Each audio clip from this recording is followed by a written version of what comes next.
오늘 이제 사사기 마지막 이제 정리하는 시간입니다.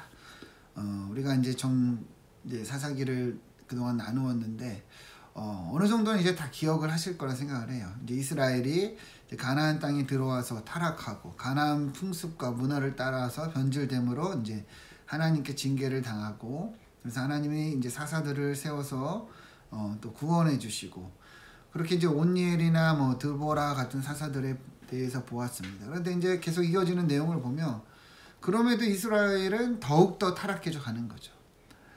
그래서 더 많은 우상을 섬기고 더욱더 이방인들의 이 모습처럼 이제 나타나는 것이 이 이스라엘의 모습이라고 그랬습니다. 그래서 하나님은 더 무섭게 징계도 하시고, 그리고 이스라엘이 돌아와도 이제 더 도와주지 않겠다, 너희가 믿는 그 신을 따르라, 그 신에게 도움을 요청하라 하시기까지 했지만, 또 이스라엘이 고통을 또 겪는 것을 보면서 하나님은 이제 기드온이나 입다와 같은 사사들을 통해서 구원해 주셨습니다.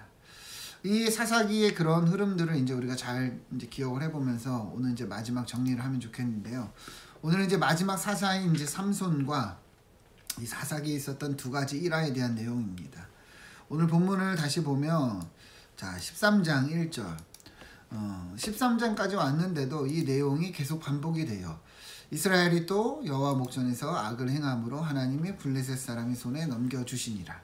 근데 이제 이 시대 때, 이 삼손 시대 때의 특이한 점이 뭐냐면 똑같은 것 같아도 이어지는 내용을 보면 이 사사기의 지금까지 패턴과 더 달라요. 뭐냐면 이스라엘이 지금까지 내용을 기억을 해보면 하나님께 죄를 짓고 징계를 당하고 이처럼 이렇게 압제를 당하면 회개하고 돌아오고 하나님 이제 사사들을 세워서 구원해 주셨는데, 13장의 내용을 보면은, 이어진 내용을 보면 이스라엘이 이렇게 압제를 당하고 징계를 당해도 돌아왔다는 말이 없습니다.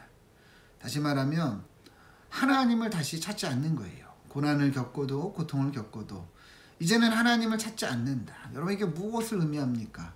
이스라엘이 이 정도까지 이제 타락을 했다는 거죠. 하나님을 이제는 잘 알지도 기억하지도 못하는 수준까지 이르게 되었다는 거예요. 사사기 2장 10절을 보면 그 세대의 사람도 다 그 조상들에게 돌아갔고 그 후에 일어난 다른 세대는 여호와를 알지 못하며 여호와께서 이스라엘 위하여 행하신 일도 알지 못하였더라. 그러니까 시대가 거듭되고 이 다음 세대가 이어지는 동안 이스라엘이 이 정도까지 타락한 거예요. 그래서 그 이어지는 세대들은 하나님을 이제 모르는 거예요. 전하지 않고 가르치지 않고, 그러니까 이제 고난을 겪고 고통을 당해도 하나님께 돌아오지를 못하는 것이죠. 여러분, 이걸 우리가 이제 굉장히 무섭게 봐야 합니다. 우리의 신앙도 똑같습니다, 여러분. 무뎌지고 그리고 따르지 않고 전하지 않고 가르치지 않으면 우리의 신앙도 이처럼 결국에 하나님과의 관계가 끊어지게 되고, 우리의 다음 세대, 우리 자손들은 하나님을 모르는 시대가 될 수밖에 없다는 것이죠. 그래서 우리는 사사기를 보면서 오히려 더 깨어있고 하나님을 가까이 해야 된다는 것을 깨달아야 되는 것이죠.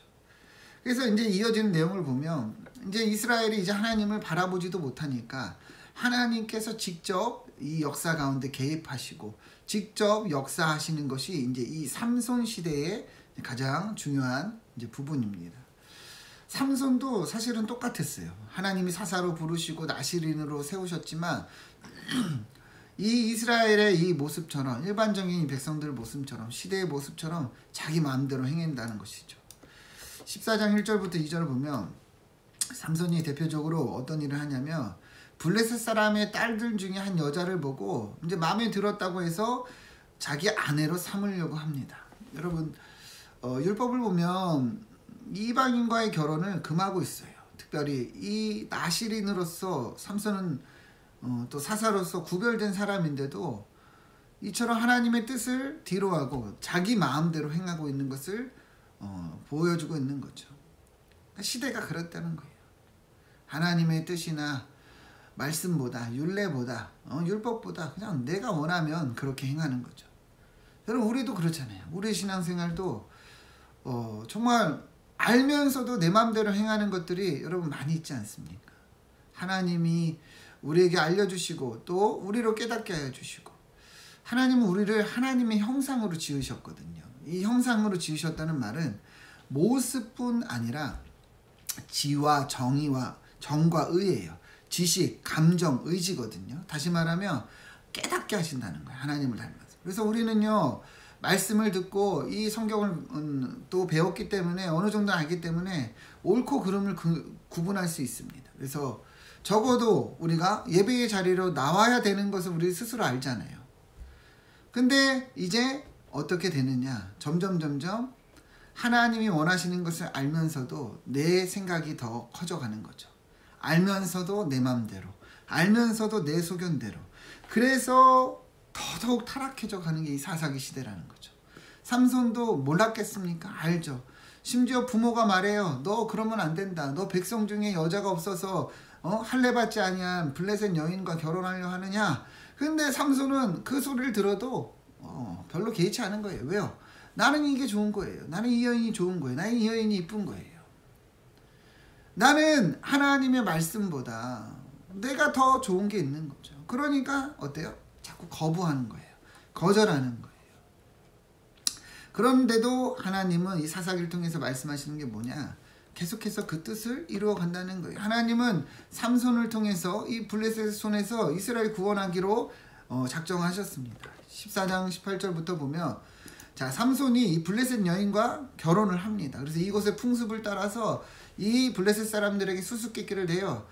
그러면서 무엇이 꿀보다 달고 무엇이 사자보다 강하겠느냐 내면서 이거를 맞추면 내가 옷 30벌을 주겠다 이렇게 약속을 하는데 이 블레셋 사람들이 이 수수께끼의 답을 알려고 삼손의 아내를 협박하고 답을 알아냅니다. 그래가지고 삼손한테 답이 이거다 이렇게 얘기를 해하니까 삼손이 이제 화가 난 거예요. 너네들 내 아내를 협박해서 하지 않았냐. 그런데 약속은 약속이니까 이래서 옷을 마련을 해야겠죠. 근데 이때 19절을 보면 하나님의 영이 삼손에게 갑자기 임해서 아스구른에 내려가서 30명을 쳐 죽이고 그 옷을 가지고 왔다는 거죠. 무슨 말이냐. 삼손은 자기 마음대로 행하고 있지만 하나님은 계속 이 가운데 섭리하셔서 삼손을 통해서 블레셋을 치고 있다는 것을 성경은 이야기하고 있는 거예요.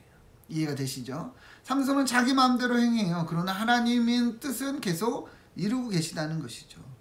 15장 14절 15절도 똑같습니다. 삼손이 계속 그렇게 블레셋을 칩니다.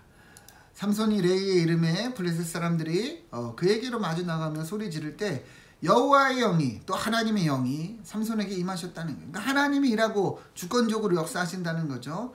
그래서 이 삼손이 나귀의 세턱뼈로 1000명을 죽였다 이렇게 얘기를 합니다. 계속해서 삼손은 지멋대로 행하고 자기 마음대로 행해도 하나님은 뜻을 이루어간다는 거예요. 사사기 13장 5절 보면 하나님 이렇게 얘기했어요. 보라 내가 아들을 낳으리니 삭도를 대지 말고 나시린으로 세워라. 그가 블레셋 사람의 손에서 이스라엘을 구원하기 시작하리라. 이게 하나님의 뜻이거든요. 그가 블레셋 사람의 손에서 이스라엘을 구원하기 시작하리라. 하나님이 삼손을 통해서 계획하신 일들이 이것인데 삼손은 자기 마음대로 행해도 하나님은 계속 이루어가고 계심을 말씀하는 거죠. 이후의 내용도 똑같습니다. 삼손 끝까지 봐도 삼손이 이제는 우리가 잘 아는 들릴라라는 여인에게 이제 미혹을 당하죠. 이후에 삼손이 소래 골짜기에 들릴라라는 이름하는 여인을 사랑합니다. 그래서 이 들릴라를 이제 블레셋 사람들이 군사들이 깨어요. 그래서 너가 삼손의 힘이 어디서 나는지 우리에게 알려주면 우리가 은 1100개를 주리라 이렇게 얘기를 합니다. 그래서 이제 들릴라가 삼손을 계속 꼬드겨서 결국에 삼손의 힘의 근원이 어디인지를 이제 알게 되죠. 삼손이 어떻게 됩니까? 결국에는 그 비밀을 얘기하고 이제 블레셋 사람들에게 잡혀가지고 눈이 뽑히고 비참하게 끌려가는 거예요. 여러분 잘 보세요. 하나님은 계속해서 이 삼손을 통해서 하나님의 뜻을 이루지만 삼손은 거부하고 자기 마음대로 행했거든요. 근데 결국에는 이렇게 비참한 처지에 이르는 거예요. 여러분 하나님이 삼손을 이렇게 공경에 빠지게 한 게 아니에요. 삼손이 자기 마음대로 행하다가 자기 뜻대로 하다가 스스로 무너진 겁니다. 여러분 하나님의 율례와 법도를 떠나고 내 마음대로 살면은 결국에 이렇게 공경에 빠지고 스스로 무너지게 되는 거예요. 그래서 삼손이요 이 비참함을 겪고서 결국 이 사사기의 패턴대로 그때서야 돌아옵니다. 자신의 처지를 보니까 얼마나 한없는 거예요. 여러분 생각해 보세요. 눈이 다 뽑히고 끌려가는 그 처지에 이르렀을 때 삼손이 어떤 생각을 했겠습니까? 후회가 막 심했죠. 이전에 내가 막 힘이 있고 이럴 때는 내 마음대로 하고 막 그랬지만 정작 이제 어렵고 공경에 처해보니까 그때서야 하나님이 나에게 어떤 은혜를 주셨고 하나님이 어떻게 나의 사명을 주셨는지 바라보게 된 거예요. 여러분 그래서 우리는 이것을 통해서 돌아봐야 되는 거죠. 우리는 적어도 이러면 안 된다는 거예요.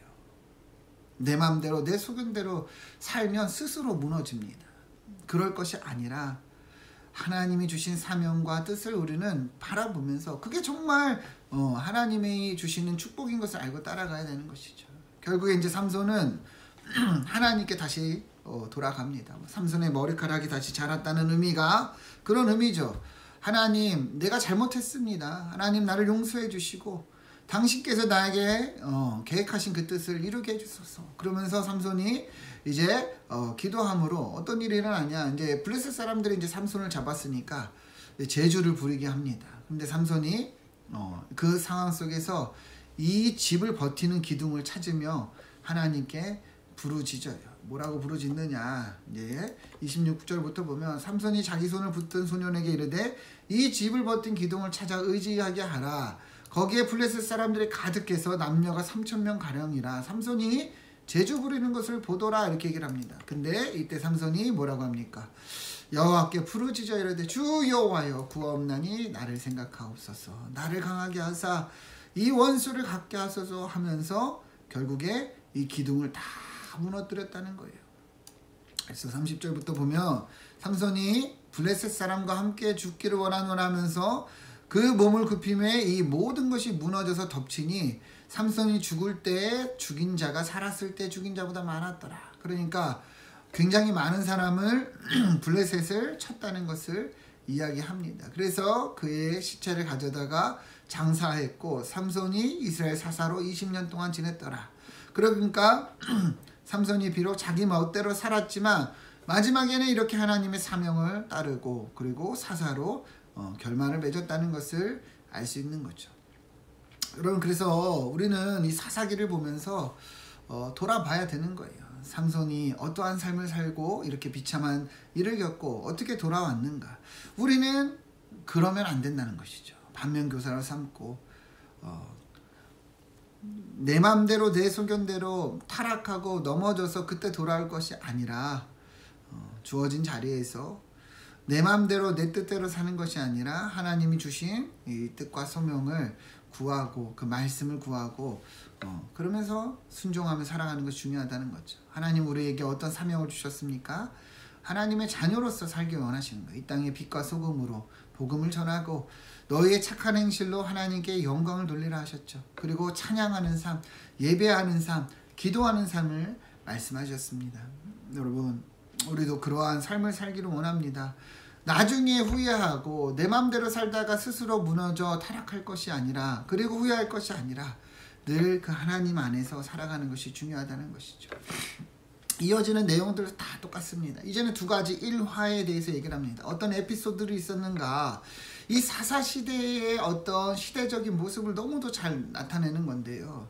먼저 이 미가의 집에 대해서 성경은 얘기를 합니다. 17장 1절부터 보면 미가라는 사람이 있는데 그의 어머니가 이르되 은천백을 잃어버리셨으므로 저주하시고 내 귀에도 말씀하셨더니 이 은이 내게 있습니다. 내가 그것을 가졌습니다. 그의 어머니가 이르되 내 아들이 여호와께 복받기를 원하노라 하니라, 이렇게 얘기를 합니다.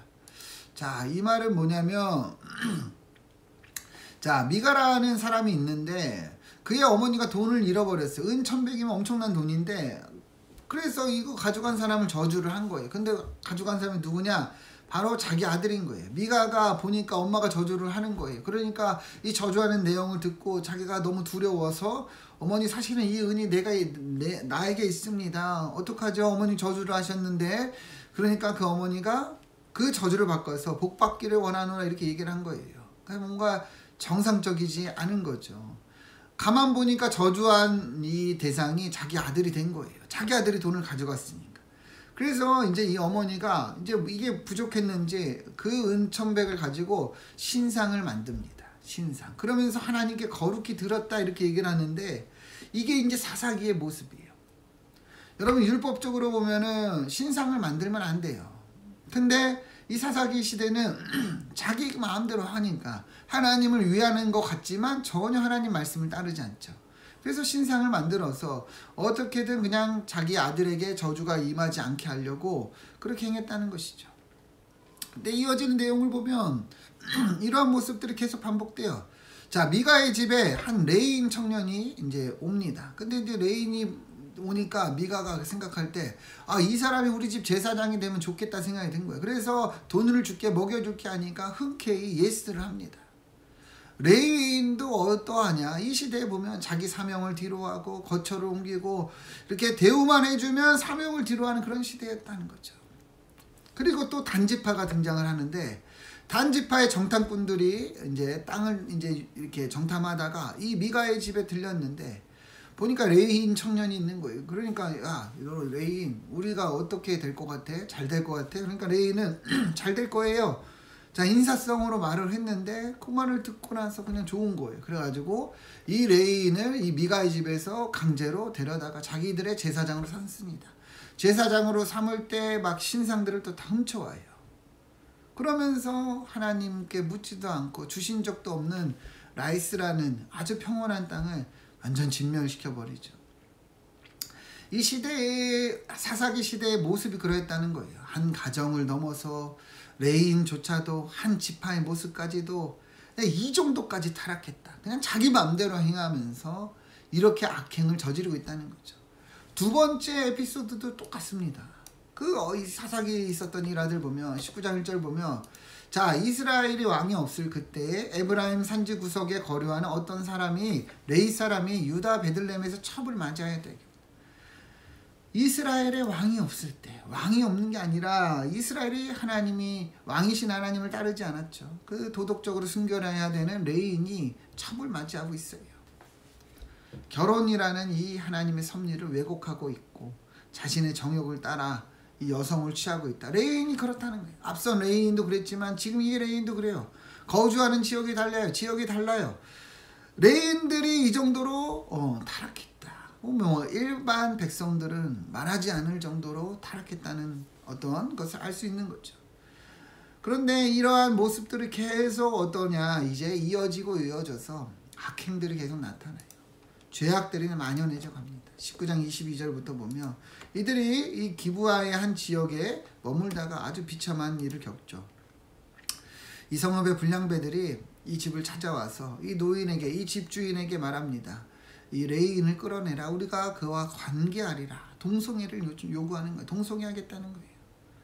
말도 안 되죠. 이 이스라엘 성읍에서 이런 일이 일어나는 거예요. 마치 소돔과 고모라와 같은 그러한 모습을 보여주고 있다. 여러분 잘 보세요. 내 마음대로 내 소견대로 그렇게 이스라엘이 점점 타락하더니 결국에 이 지경까지 일어났다는 거예요. 하나님의 율례와 법도를 뒤로하고 정말 자기들 마음대로 살아가더니 결국에는 이 지경까지 이른다는 거죠. 그런데 여기서 또 어떤 일이 일어나느냐. 이 레인이 자기는 살고자 이 첩을 끌어내서 이 여인이 밤새 능욕을 당해서 죽게 됩니다. 자신의 아내를 보호하고 그리고 책임져야 될 이 남편이 이러한 악행을 저지르고 있는 거예요. 그것도 레위인이. 얼마나 무서운 시대입니까? 근데 이어지는 내용을 보면 더 비참해요. 첩이 죽으니 이 레인이 열받아서 첩의 시신을 나누어서 이스라엘 총회에 고발을 합니다. 그러면 이스라엘 총회는 어때요? 이제 사법기관이죠. 이거 잘 조사를 하고 그리고 판단을 해야 되는데 그냥 이제 감정적으로 그래 이런 일을 행했어. 베냐민 지파 너네 죽었어. 그래서 다 모아서 전쟁을 벌여요. 그래서 무려 3번의 전쟁을 해서 이스라엘이 4만 명이 죽고 베냐민 지파는 거의 다 전멸다시피 했습니다. 동족 간에 이 서로 죽이는 이스라엘 형제들끼리 서로 죽이는 비극적인 일이 일어난 거예요. 그러니까 얼마나 이 시대가 타락했는지 이러한 모습까지 드러나는 거예요. 그래서 베냐민 지파를 살리려고 또 이스라엘은 여자들을 또 강탈하고 납치하고 한 지파를 또 죽입니다. 여러분 사사기의 이 모습을 우리는 잘 기억해야 돼요. 타락하고 더 타락할 수 없을 것 같은데 이 정도까지 일어났다는 거죠. 왜 이러한 일이 일어났는가? 사사기 21장 25절에서 결론을 내리죠. 그때 이스라엘의 왕이 없으므로 사람이 각기 자기의 소견에 옳은 대로 행하였더라. 하나님의 뜻을 따르지 않고. 우리 삶의 왕이신 하나님이 왕이 아니신 거예요. 내가 왕이 된 거예요. 내 마음대로 내 뜻대로 살면 결국에 이러한 지경까지 이르게 된다는 것을 성경은 말씀하고 있다는 거죠. 우리도 똑같은 거예요, 여러분. 결국에는요, 이 지경까지 이르지는 않을지라도 여러분 조금씩 보여지는 것들이 있을 겁니다. 사사기의 처음 모습이 그러했거든요. 조금씩 타협하고 그러다 보면요, 결국에는요, 걷잡을 수 없이 우리의 삶에 하나님의 자리는 없어지는 거예요. 여러분 정말 이스라엘의 왕이 없어서 이스라엘이 이렇게 타락한 것이 아니죠. 하나님의 뜻을 멀리하고 밀어내고 내 마음대로 살다가 이 정도까지 이르는 거예요. 정말 우리는 여러분 두려워할 수 있어야 됩니다. 여러분들의 삶의 왕은 누구십니까? 여러분들의 이 삶의 주권은, 정말 이 선택과 결정은 무엇을 의지하고 따릅니까? 하나님의 뜻 가운데 있고 하나님의 뜻을 구하고 주님이 원하시는 결정을 하고 계십니까?